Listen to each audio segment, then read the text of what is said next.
So this is Datatrak Direct. Datatrak's ePro application available for both Android and iOS devices. It's also accessible via the web. So I'm going to go ahead and log in. DT Direct has two different portals, one for patients for use as a patient portal and one for clinicians. We're going to conduct this demonstration from the clinician side here. So upon signing in, the first screen that we'll be presented with here is the study dashboard. So I can see some overall metrics regarding the progress of my trial from here, but we're going to begin at the top of the screen here with Access My Subjects. This will take us to the subject manager where I can review all patients that have been enrolled at this particular site. You'll notice some of them are flagged as consented and some as not consented. And we're going to begin by enrolling a new subject. I'm going to supply this subject with a date of registration and say yes, they would like to participate in study-specific ePro surveys.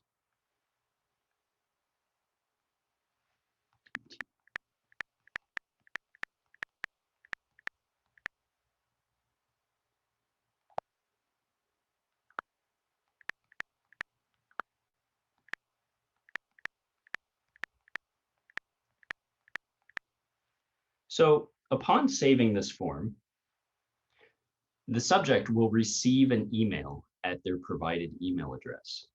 This email will contain an invitation link to download the application in the corresponding app store, as well as provide them with a patient PIN.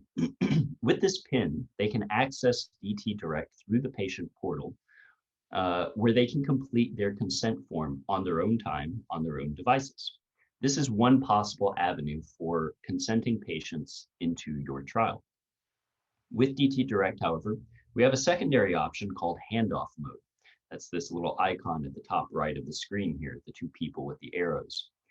And what this does is, if the patient is completing the consent form in the presence of a clinician, the clinician can actually provide the subject with their own device, be it a laptop, a tablet PC, etc. And the handoff mode allows the subject to securely and safely use their device in the completion of study forms. So we're going to scroll down to this subject that we just enrolled, and we'll see a sample informed consent form. So forms within DT Direct can have a variety of multimedia options embedded directly in the form. For example, if I select this Read Informed Consent button, I'll be directed to a document that we've embedded in the form itself. So patients can read any documentation you'd like to supply them. You can link in videos or audio information. And then the form design itself, the questions supplied in the form can then quiz them on their understanding of the information they've been provided. So we're going to go ahead and mark this as yes. And you'll notice that this context-sensitive field appears here. So in designing your forms, you have all the standard functionality you'd expect in terms of visibility logic for questions displayed within the form. So I'm going to provide a value here. Select this, say yes, we understand, and ultimately provide my signature at the bottom of the field here. Then we'll once more supply our email address.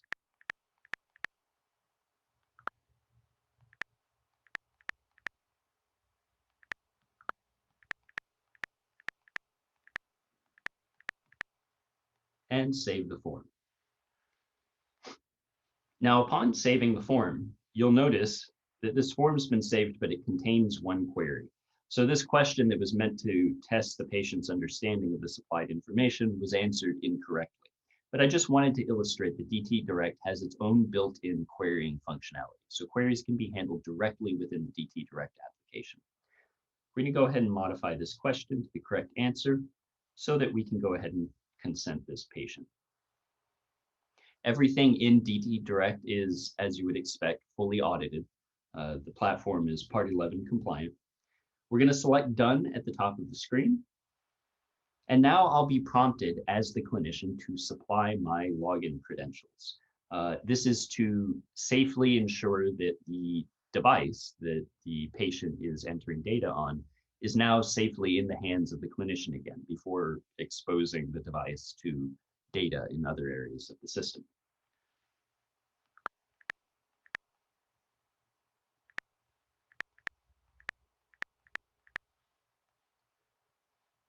So if we return to our subject manager now, we can see that that patient at the bottom is consented.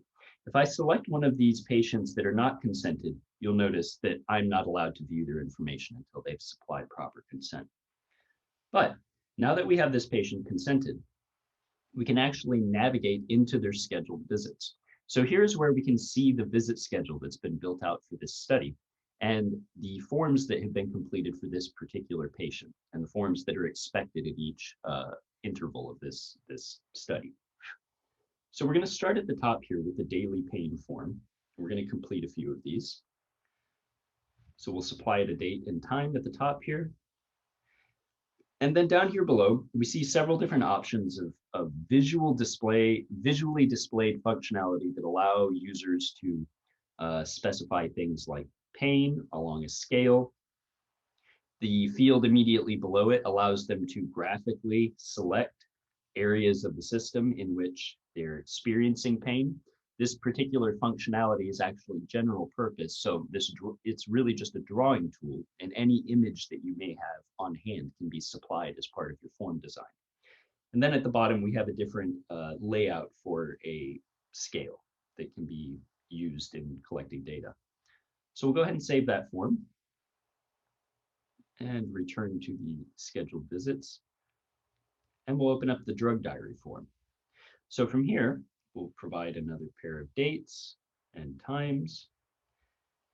Now, if I say, yes, we did have issues taking my medication, I can supply additional details, like, for example, broken bottle, if there was an issue with the medication bottle itself. Similarly, beneath this, we have both a barcode scanner, which uses the device's camera to directly scan barcodes associated with bottles or other items the patient may have, as well as a camera and video recording utility. So using this tool, they can capture both images and video using their device camera. So we'll go ahead and save that form, select done. And then the last of these forms I'd like to show you really just illustrates how you can create a flow throughout the form using visibility and display logic to ensure that patients are not overwhelmed by what they're seeing on screen at any particular time. So this is an example of a form where we've set up the flows such that the next question is only displayed once a patient has provided a response to the prior question. So go ahead and complete this and save the form. Beneath these three that we've just completed are some examples of the types of device data that can be pulled into DT Direct. So we can ingest data from third-party devices like Apple Watches, or utilizing the gyroscopes present in modern phones. We can conduct tests like shoulder adduction and abduction, etc. Now, at the top of the screen here, you'll see several options. If I select unscheduled visits, this is where I can use unscheduled visit types that have been designed in the system to actually create a new unscheduled visit for the patient. And doing so will create its corresponding forms. Similarly, for log forms, I can create new log forms based on those that have been added to this particular trial. And then the longitudinal list here at the top allows us to view a longitudinal subject record. So we can see a history of all the forms that have been completed for this particular subject. Now, I'm going to navigate out of the subject manager now, and we're going to open up this menu here and look at some of the configuration options available in the platform. The first of these is the study form builder. So this is where you can actually build out forms in DT Direct using a simple drag and drop interface. And again, you can use either mobile devices or a PC to complete these operations. At the top here, if I select open, I have the option to import forms from a library of forms that have already been created. So past work can be very easily reused within the platform. You'll notice over here on the left, we have the many different field options that can be added to forms, as well as a variety of multimedia applications. So I can drag an audio field over here. If I select any of these fields, the context-sensitive area at the top of the screen will adjust to reflect the various details that can be configured about each of these fields.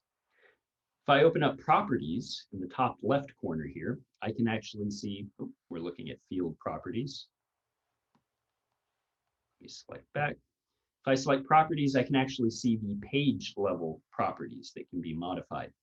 Additionally, from this area of the system, we can configure the device that we are targeting with these forms. So DT Direct can be used to build forms for any display device size. Generally speaking, best practices suggest designing first in your largest display device. And once you have all the details of your forms arranged within the largest display format, it's very easy to configure those fields to fit more nicely on smaller resolutions. Additionally, there's no reason why all forms need to be arranged in a vertically aligned long form style. You can break any of the contents of these forms up into multiple pages if desired. So let's go ahead and navigate out of this page and take a look at scheduled visits. So this is where we can configure the scheduled visit intervals that are occurring over the course of the trial. And as you can see, we can select from among forms that we've already created and specify whether these will be part of those visits and whether they will be required in those visits or not. Similarly, for unscheduled visits, we can define different types of unscheduled visits that we will be deploying in the course of our study. From eDiaries, we can configure the ePro forms that will be served up to patients at specified intervals. So let me select one of these so we can see some of the details involved. We provide this eDiary configuration with a name, and we select a starting interval, so the point at which these forms will begin to be served to patients. We can choose how long that these forms will be available to patients before they expire. So in this case, they have a 30-minute completion window before the form is now considered dated and no longer relevant. We can select the ePro forms that will be completed as part of this eDiary. And then we have several different options for specifying how often they will be delivered. So we can choose specific time, which will let me choose on a day-to-day basis when exactly these forms will be delivered to patients on their devices. And they will receive notifications about these by email or push notifications. So I can select for each day when these forms will be delivered. I can also deliver them on an interval, or I can select event-driven, which will allow me to trigger these forms delivery based on other events occurring in the trial. So select done here. Lastly, I'd like to head to ePro notification. Just to illustrate, this is where we can actually specify the notification text that will be served to patients as a reminder of when these forms need to be completed. You can choose to send these notifications before or after the forms themselves are available within the DT Direct application, and within what range.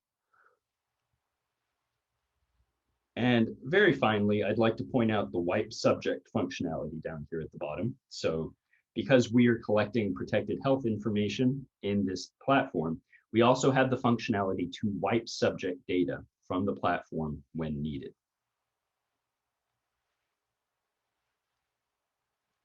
So the last thing that I'd like to show you all is I'd like to briefly hop over to my PC and illustrate how this works in Datatrak's EDC. So information that's collected in DT Direct is automatically pulled over into our EDC. And the process of that data moving into the EDC, the PHI is automatically scrubbed of identifying data. So there's no concerns about that, about having identified data within the EDC. We're in the patients manager now for that same site that we were just looking at. And we can see that patient that we created just a moment ago is listed here. And if we expand this, we have a simple casebook here, but we can see that that direct data is being pulled directly into the patient casebook. If we navigate to each of these forms, we can see all the information is exactly as expected. And that concludes our brief demonstration of this system. If you have any questions, please don't hesitate to reach out to our team, or if you're truly interested, consider scheduling a demo with us sometime. Thanks for attending. Bye-bye.